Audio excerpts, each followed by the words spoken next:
শ্রীরাম ব্যাংকমশাই ভুল ভূমি কর্মাধ্যক্ষ জেলা পরিষদ আমার মধ্যে এই দিদিরা বোনেরা মায়েরা তারা প্রতি বছরই শ্রদ্ধার সাথে মায়ের পূজা করে থাকে।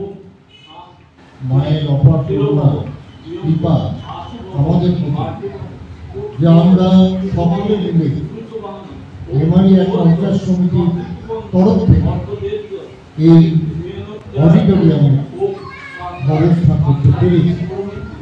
আমি বারবার মনে করি যে আমরা ইচ্ছা করি সমস্ত কাজ করতে পারবো, এটা হতে পারে না।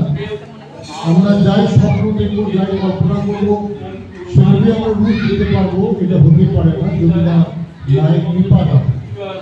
তো নিশ্চিতভাবে আপনাদের রসুলপুর গ্রাম সার্বজনীন বিভূষণ কমিটির আমার মায়েদের বোনেদের দিদিদের ঐকান্তিক ইচ্ছা আগ্রহ মা রক্ষা করেছেন এবং মা দয়া করেছেন বলেই আমরা এই অডিটোরিয়ামটা মেমোরিয়াল পঞ্চায়েত সমিতির পক্ষ থেকে করতে পেরেছি।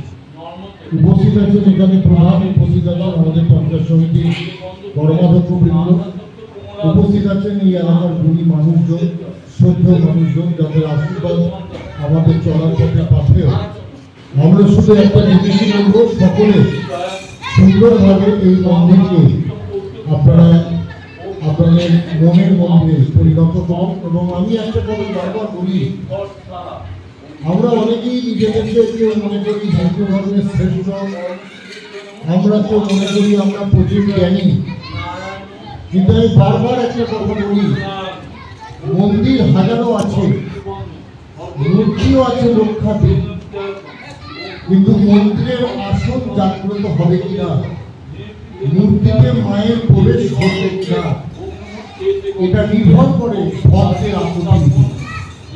অর্থাৎ মা কালী সর্বোচ্চ বিরাজমান, তারাপীঠেও মা আছেন, দক্ষিণেশ্বরেও মা আছেন, মা রসুলপুরও আছে, মা মেমারিতেও আছে। কিন্তু মা আপনার কাছে, আপনার মন্দিরে, আপনার মূর্তিতে আসবে কিনা, সেটা আপনার আকুতি, আপনার আগ্রহ কতটা প্রবল তার উপর নির্ভর করে।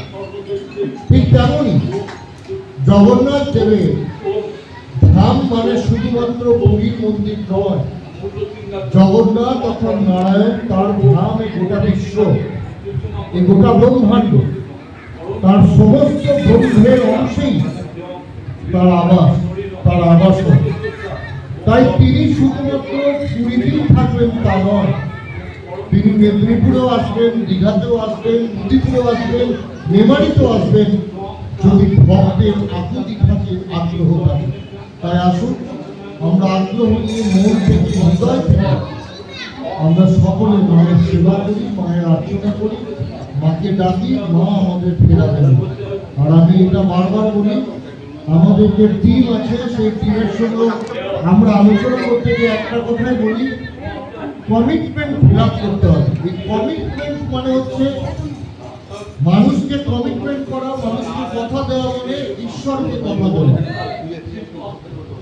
ভগবানকে কথা দেওয়া। আর সেটা রাখতে না পারলে ভক্তের কোনো দাম নাই। তাই আমি কৃতজ্ঞ আপনাদের কাছে যে আপনারা এই সুযোগ করে দিয়েছেন, সুন্দরভাবে নিজেরা এই অডিটোরিয়াম বানিয়ে নিয়েছেন। এবং আগামী দিনে আমি আশা করবো এই এলাকাতে আপনারা সকলে মিলে আরও সকলকে সংযুক্ত করে মায়ের আশীর্বাদ দিয়ে এই এলাকার উন্নয়ন করবেন। আমি সুজয়দাকে বলছিলাম, সুমিতাকে বলছিলাম, এটা একটা কাজ ছিল, এটা হয়ে গেল। এরপর সাহেব বাগান সবুজ সংগ্রহ হবে, নিশ্চিতভাবে বুচিদের ক্লাবের ওখানে অনুষ্ঠান, যেখানে অডিটোরিয়াম করার কথা, সেটাও হবে। এবং আমাকে এই বৈদ্যনাথ শনি মন্দির থেকে একদম আপনাদের পুরো রাস্তাটা সংস্কার করার ব্যবস্থা, এটা আমি বলি, এই রাস্তায় আমরা সংস্কার আরম্ভ করব। এবং আমাদের যে সুবিধার যে খড়গ্রামের এখানে থেকে একটি ব্রিজের দরকার, এই ব্রিজটা আমরা ইতিমধ্যে এসআরটিকে পাঠিয়েছি, আপনারা জেনে রেখে দিন। আমি শুধু সুবিধাকে বলবো, পাড়ায় সমাধানে আনন্দ হয়েছে, আপনারা জানেন, পাড়ায় সমাধানে আপনারা এই ব্রিজটা, অর্থাৎ খড়গ্রামের যে ব্রিজ, শিরোই সাহানের যে ব্রিজ, এগুলোকে পাড়ায় সমাধানে এন্ট্রি করে দিন। এখানে প্রধান আছে, উপপ্রধান আছে, তাদেরকে বলবো পাড়ায় সমাধানে আমাদের ড্রপ করে দিন, তাতে আমাদের জন্য সুবিধা হবে কাজটিকে করতে। আমরা এই বছরই এই কাজগুলোকে সম্পন্ন করবো। মায়ের আশীর্বাদ আমাদের সঙ্গে থাকলে আমরা নিশ্চিত হবে এটা পাবো। সকলে ভালো থাকুন, সুস্থ থাকুন। ধন্যবাদ।